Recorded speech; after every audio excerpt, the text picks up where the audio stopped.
Hello friends, welcome to மக்கள் சேவை channel. இன்றைக்கி நம்ம ஒரு சூப்பரான இன்ஃபர்மேஷன் பற்றி தான் பார்க்க போகிறோம். அதாவது அஞ்சல் துறையில் பொன்மகன் சேமிப்பு திட்டம் பற்றி தான் பார்க்க போகிறோம். இந்த ஸ்கீமில் யார் யாரெல்லாம் முதலீடு பண்ணலாம், உங்களுக்கு எவ்வளோ அமௌண்ட்டு கிடைக்கும், எவ்வளோ இன்ட்ரெஸ்ட் கொடுக்குறாங்க, எப்படி அப்ளை பண்ணுறது, இதை பற்றின மொத்த இன்ஃபர்மேஷன் தான் இந்த வீடியோ வந்து பார்க்க போகிறோம். இந்த வீடியோ ஸ்கிப் பண்ணாமல் ஃபுல்லாக பாருங்கள். அது மட்டும் அல்ல, இந்த வீடியோ நிறைய பேருக்கு ஷேர் பண்ணுங்கள். ஃபஸ்ட்டு இந்த வெப்சைட் பண்ணிக்கோங்க. இந்த வெப்சைட்கான லிங்க்கை நான் டிஸ்கிரிப்ஷன் வந்து கொடுத்துட்றேன். அதாவது இந்தியா போஸ்ட் ஆஃபீஸை பொறுத்த வரைக்கும் நிறையா சேவிங் ஸ்கீம் உங்களுக்கு வந்து ப்ரொவைட் பண்ணுறாங்க. அதாவது பெண்களுக்காக எப்படி பொன்மகள் சேமிப்பு திட்டம் இருக்கோ அதேமாரி வந்து பார்த்தா ஆண்களுக்கும் ஒரு ஸ்கீம் சொல்கிறாங்க, பொன்மகன் சேமிப்பு திட்டம் அப்படின்ற மாதிரி. இது வந்து பார்த்தா போஸ்ட் ஆஃபீஸில் இந்த ஸ்கீம் பற்றி நீங்கள் சொன்னீங்க அப்படின்னா அந்த ஸ்கீம் இருக்குது. பட் அது எதை கீழே வைக்கிறாங்க அப்படின்னா பப்ளிக் ப்ரொவிடென்ட் ஃபண்டு அக்கௌண்ட் இருக்குது பாருங்கள், பிபிஎஃப் ஸ்கீம் மூலமாக தான் உங்களுக்கு அந்த ஸ்கீமை பண்ணுறாங்க. பொன்மகன் அப்படின்ற மாரி எங்கேயுமே வந்து பார்த்தா மென்ஷன் பண்ணலை போஸ்ட் ஆஃபீஸில். பட் நீங்கள் பொன்மகன் ஸ்கீம் அப்ளை பண்ணணும் அப்படின்னு கேட்டிங்கனாவே உங்களுக்கு இருக்குது. இந்த பிபிஎஃப் ஸ்கீம் மூலமாக தான் பொன்மகன் ஸ்கீமுக்கு உங்களுக்கு பதிவு பண்ணி கொடுக்குறாங்க. இதுதாங்க இன்ஃபர்மேஷன். பொன்மகன் அண்டு வந்து பார்த்தா பிபிஎஃப் ரெண்டுமே ஒன்று தான். பட் வந்து பார்த்தா ஆண்கள் மட்டும்தான், குழந்தை மட்டும்தான் அப்ளை பண்ணணும் அப்படின்னு இல்லைங்க. அடல்ட் யார் வேணுனாலும் இந்த ஸ்கீமுக்கு தாராளமாக நீங்கள் அப்ளை பண்ணலாம். குழந்தை முதல் பெரியவங்க வரைக்கும் இந்த பப்ளிக் ப்ரொவிடென்ட் ஃபண்டு அக்கௌண்ட் இருக்குது பாருங்கள், பிபிஎஃப் ஸ்கீமுக்கு தாராளமாக அப்ளை பண்ணலாம். இப்போ இந்த ஸ்கீம் பற்றி நம்ம முழுமையாக வந்து பார்த்துடலாம். ஓகே, அதாவது உங்களுக்கு எவ்வளோ இன்ட்ரெஸ்ட் கொடுக்குறாங்க அப்படின்னா 7.1% per ஆனமுக்கு இன்ட்ரெஸ்ட் வந்து கொடுக்குறாங்க. நீங்கள் வந்து எவ்வளோ இன்வெஸ்ட்மெண்ட் பண்ணலாம் அப்படின்னா வருஷத்துக்கு ஒரு நிதியாண்டுக்கு குறைந்தபட்சம் 500 ரூபாயிலேருந்து அதிகபட்சமாக 1,50,000 வரைக்கும் வந்து பார்த்தா நீங்கள் இன்வெஸ்ட்மெண்ட் வந்து பண்ணலாங்க.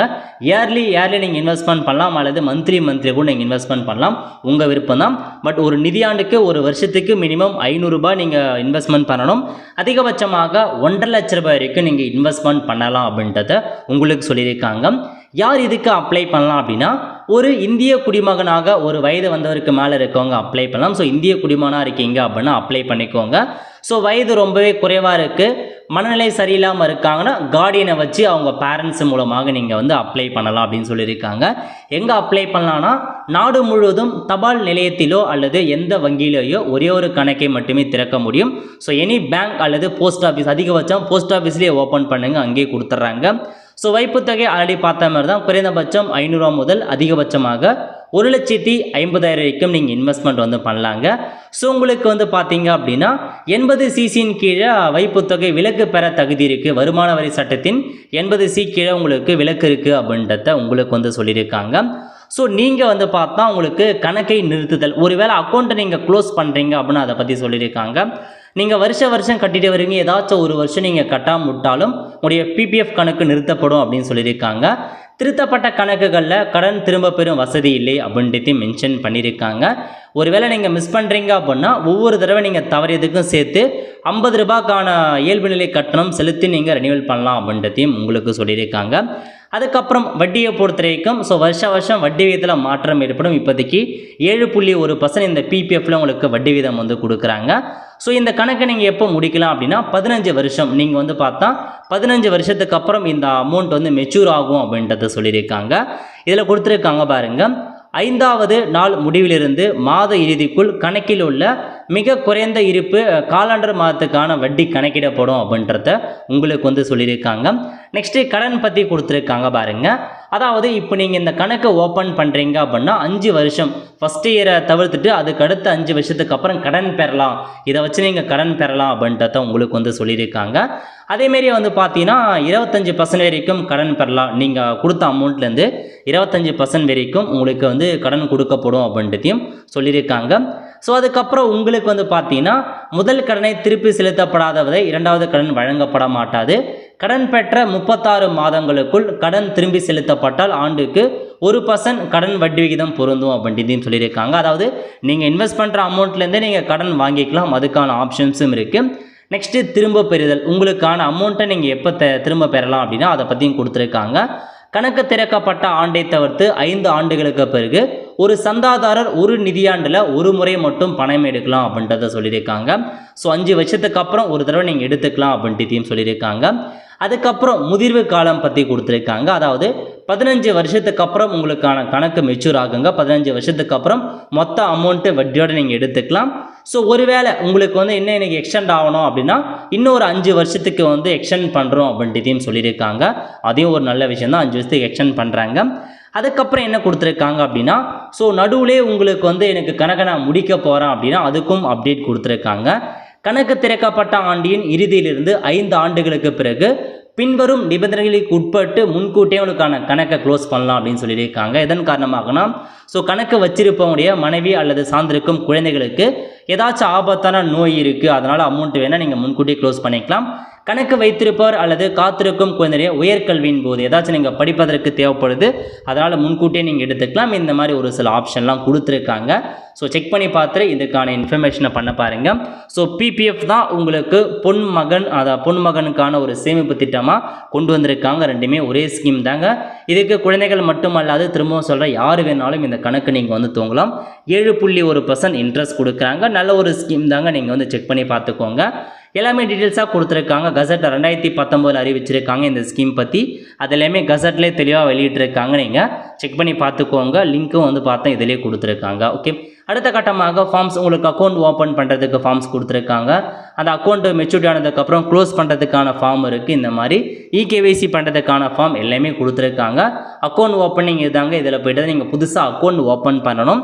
ஸோ அக்கௌண்ட் நம்பர் என்ன எல்லாமே நீங்கள் ஓப்பன் பண்ணிவிட்டு டாக்குமெண்ட்டை பொறுத்த வரைக்கும் ஃபோட்டோ, அவங்க யார் ஓப்பன் பண்ணலாம் அவங்க ஃபோட்டோ கேட்பாங்க. ஆதார் கார்டு, அப்புறம் குழந்தைங்களாக இருந்தால் அவங்க birth certificate, identity proof, address proof எல்லாமே கேட்டிருப்பாங்க. ஜாயிண்ட் அக்கௌண்ட்டாக இருக்குன்னா பேரண்ட்ஸுடைய டாக்குமெண்ட்ஸும் நீங்கள் கொண்டு போயிட்டு அட்டாச் பண்ணுற மாதிரி இருக்குது. நாமினி எல்லாமே ஆட் பண்ணிக்கலாம். இதான் அக்கௌண்ட் ஓப்பன் பண்ணுறதுக்கான ஃபார்ம். இந்த ஃபார்மை யூஸ் பண்ணி அக்கௌண்ட் ஓப்பன் பண்ணிக்கோங்க. அதுக்கப்புறம் நீங்கள் மெச்சூரிட்டி அமௌண்ட்டை க்ளோஸ் பண்ணணும் அப்படின்னா அதுக்கும் ஃபார்ம் கொடுத்துருக்காங்க. இதை வச்சு உங்களுக்கான அந்த மெச்சூர் அமௌண்ட் அப்போ நீங்கள் வந்து க்ளோஸ் பண்ணிக்கலாங்க. அதுக்கும் கொடுத்துருக்காங்க. எல்லாத்துக்கான ஃபார்மையில் அறிவிச்சிருக்காங்க. செக் பண்ணி பார்த்துட்டு அப்ளை பண்ணுங்கள். அப்ளை பண்ணுறதுக்கு போஸ்ட் ஆஃபீஸில் போயிட்டு தான் நீங்கள் அப்ளை வந்து பண்ணுற மாரி இருக்கும். ஓகே, ஸோ இப்போ நம்ம இன்ட்ரெஸ்ட்டை வந்து எப்படி கால்குலேட் பண்ணுறது அதை பற்றி பார்க்கலாம். இதுமாரி கூகுளில் போயிட்டு பிபிஎஃப் ஸ்கீம் கால்குலேட்டர் அப்படின்னு போட்டிங்க எக்கச்சக்கமான வெப்சைட் ஓப்பன் ஆகும். ஸோ இப்போ இதில் வந்து பாருங்கள், இயர்லி நீங்கள் எவ்வளோ இன்வெஸ்ட்மெண்ட் பண்ணுறாங்க. அதிகபட்சமாக 1,50,000 ரூபாய் நீங்கள் இன்வெஸ்ட்மெண்ட் வந்து பண்ணலாம். மொத்தமாக 15 வருஷம் வரை நீங்கள் பண்ணுவீங்க. இன்ட்ரெஸ்ட்டை பொறுத்த வரைக்கும் 7.1% இன்ட்ரெஸ்ட் கொடுக்குறாங்க. இப்போ அமௌண்ட் பற்றி சொல்லியிருக்காங்க. நீங்கள் இன்வெஸ்ட்மெண்ட் எவ்வளோ பண்ணுவீங்க அப்படின்னா மொத்தமாக 15 வருஷத்தில் 22,50,000 ரூபாய் மொத்தம் இன்வெஸ்ட்மெண்ட் பண்ணியிருப்பீங்க. டோட்டலாக எவ்வளோ இன்ட்ரெஸ்ட் கிடைக்கும் அப்படின்னா 18,18,280 ரூபா உங்களுக்கு வந்து இன்ட்ரெஸ்ட் இருக்கும் அப்படின்னு சொல்லியிருக்காங்க. மெச்சூரிட்டி வேல்யூ, ஸோ நீங்கள் அந்த 15 வருஷம் முடிச்சதுக்கப்புறம் 40,68,280 ரூபா உங்கள் கைக்கு கிடைக்கும் அப்படின்றத சொல்லியிருக்காங்க. இதுவே நீங்கள் வருஷத்துக்கு 500 ரூபாய் பண்ணுறீங்க, மினிமம் அமௌண்ட் நான் வந்து வருஷம் 500 ரூபாய் பண்ணுறேன் அப்படின்னா உங்களுக்கு 15 வருஷம் கழிச்சு மொத்தமாக நீங்கள் 7,500 ரூபாய் இன்வெஸ்ட்மெண்ட் பண்ணியிருப்பீங்க. வருஷத்துக்கு 500 ரூபானா டோட்டல் இன்ட்ரெஸ்ட் எவ்வளோ கிடைக்கும் அப்படின்னா 6,061 ரூபாய் கிடைக்கும்.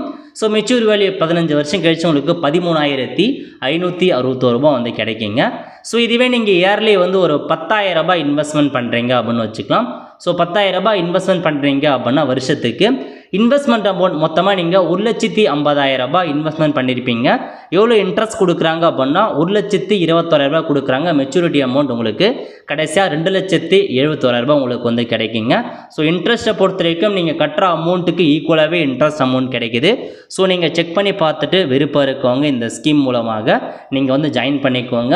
ஸோ எவ்வளோனா இன்வெஸ்ட்மெண்ட் பண்ணலாம். மினிமம் வருஷத்துக்கு 500 ரூபாயிலேருந்து அதிகபட்சமாக 1,50,000 வரைக்கும் நீங்கள் இன்வெஸ்ட்மெண்ட் வந்து பண்ண பாருங்கள். இயர்லி தான் பண்ண போகிறீங்க. அட்லீஸ்ட் ஒரு வந்து 50Kலேருந்து 10K வரைக்கும் பண்ணால் கூட பெட்டராக இருக்கும். ஸோ உங்களால் எவ்வளோ முடியுதோ அதை வச்சு நீங்கள் பண்ண பாருங்கள். குழந்தைகள் முதல் பெரியவங்க வரைக்கும் யார் வேணுனாலும் இந்த ஸ்கீமுக்கு அப்ளை பண்ணலாங்க. ஸோ நீங்கள் செலுத்துறது 15 வருஷம் கண்டினியூவாக செலுத்திங்க அப்படின்னா 15 வருஷத்துக்கு அப்புறம் மொத்த அமௌண்ட் இன்ட்ரெஸ்ட்டோடு சேர்த்து நீங்கள் எடுத்துக்கலாம். இதான் அந்த ஸ்கீம். ஸோ அந்த வந்து பார்த்தா அந்த பொன்மகன் சேமிப்பு திட்டம் பிபிஎஃப் எல்லாமே ஒன்று தான்.